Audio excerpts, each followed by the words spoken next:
Hi friends, welcome to மண்வாசம் channel. இன்றைக்கி பார்த்தீங்கன்னா ஒரு ஹெல்த்தியான ரெசிபி தாங்க பார்க்க போகிறோம். உளுந்து வச்சு செய்ய போகிறேன். எங்கள் ஊர் பக்கம் பார்த்தீங்கன்னா இது பெண்கள்லாம் இப்போ பெரிய பொண்ணு ஆகிட்டாங்கன்னா கண்டிப்பாக இந்த வடை செஞ்சு தருவாங்க.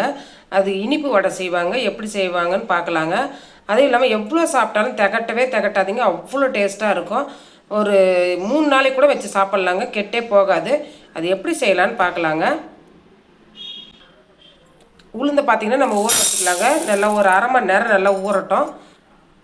இப்போ பார்த்திங்கன்னா தண்ணி சேர்த்து ஊற வச்சுருக்குறாங்க. இப்போ ஒரு நல்லா 2-3 தடவை கழுவிட்டு அதுக்கப்புறமெல்லாம் தண்ணி சேர்த்து ஊற வைங்க. இது அப்படியே ஊறட்டங்க. உளுந்து நல்லா ஊறிடுதுங்க. இப்போ வந்து பார்த்திங்கன்னா நம்ம அரைச்சி எடுத்துக்கலாங்க. இப்போ இந்த உளுந்துக்கு ஒரு அரை மூடி தேங்காய் தேவைப்படுங்க. 150 கிராம் உளுந்துக்கு ஒரு அரை மூடி தேங்காய் கண்டிப்பாக தேவைப்படும்.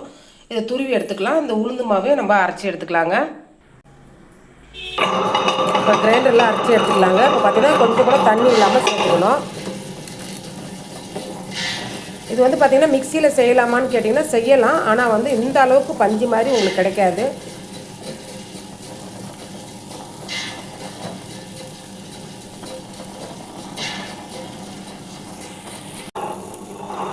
மாவு பார்த்திங்கன்னா இந்த அளவுக்கு நல்லா மஞ்சி இருக்கணுங்க.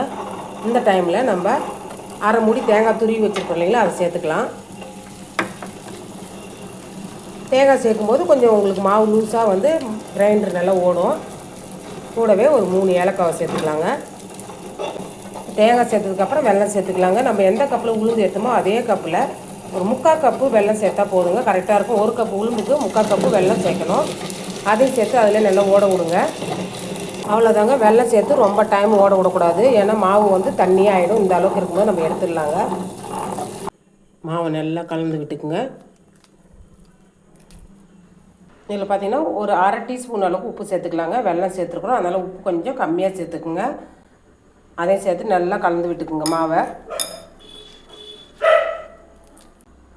மாவு பார்த்திங்கன்னா நான் சொன்ன பதத்தில் நீங்கள் அரைச்சிங்கன்னா எல்லாம் இந்த அளவுக்கு கெட்டியாக இருக்கும். நம்ம வடை போடுறதுக்கும் நம்மளுக்கு கரெக்டாக இருக்குங்க. வடை போடுறதுக்கு முன்னாடி கொஞ்சமாக கையை நனைச்சிக்கலாங்க. இப்படி நினச்சிட்டு நீங்கள் தண்ணியில் தொட்டு நினச்சாலும் நினைக்கலாம், இல்லைன்னா எண்ணெய் தொட்டுனாச்சு உங்கள் கையை வந்து ஈரப்படுத்திக்கணும். இந்த மாதிரி ஒரு உருண்டை எடுத்துகிட்டு நம்ம கையில் தண்ணி தொட்டாலே உங்களுக்கு அதில் ஒட்டாது.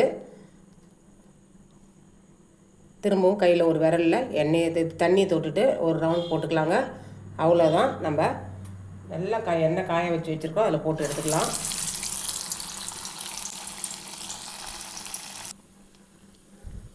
திரும்பவும் ஒரு வடை போட்டுக்கலாங்க.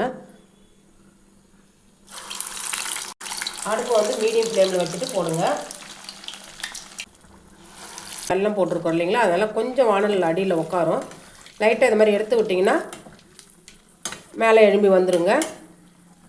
அடுப்பு வந்து மீடியம் ஃப்ளேமில் வச்சு தான் நம்ம எப்படி பாதுஷா நம்ம செய்வோமோ அதே பக்குவத்தில் தாங்க செய்யணும். ரொம்ப ஹை ஃப்ளேமில் வைக்கவே கூடாது. பாருங்கள், நல்லா கொஞ்சம் எடுத்து விட்டதும் அது நல்லா மேலே வந்துடுது. இப்போ திருப்பி விட்டுக்கலாங்க.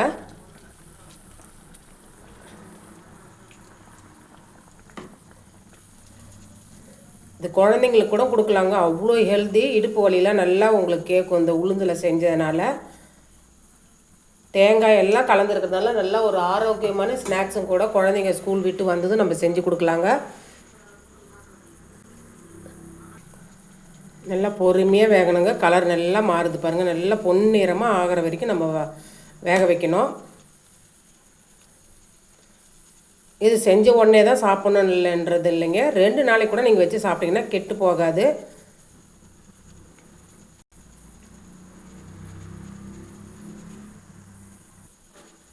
நல்லா இந்த அளவுக்கு மாறினது நம்ம எடுத்துடலாங்க. இப்போ இந்த பொறுமையான தீயில் வந்து நீங்கள் வேக வைக்கும்போது உள்ளே இருக்கிற தேங்காய் எல்லாமே வெந்துடும். நீங்கள் வேகமாக வச்சிங்கன்னா மேலே கலர் மாறுமே தவிர உள்ளே அப்படியே இருக்குங்க.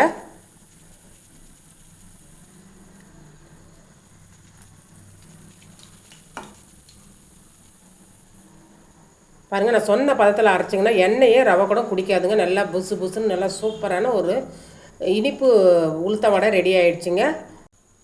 பாருங்கள், வடை நல்லா சாஃப்டாக பஞ்சு மாதிரி வந்திருக்குது பாருங்கள். நல்லா ஆறுனதுக்கப்புறம் சாப்பிட்டிங்கன்னா நல்லா சூப்பராக இருக்குங்க. இந்த ரெசிபி பிடிச்சிருந்ததுன்னா மண்வாசம் சேனலை லைக் பண்ணுங்கள், ஷேர் பண்ணுங்கள், கமெண்ட் பண்ணுங்கள், சப்ஸ்கிரைப் பண்ணுங்கள்.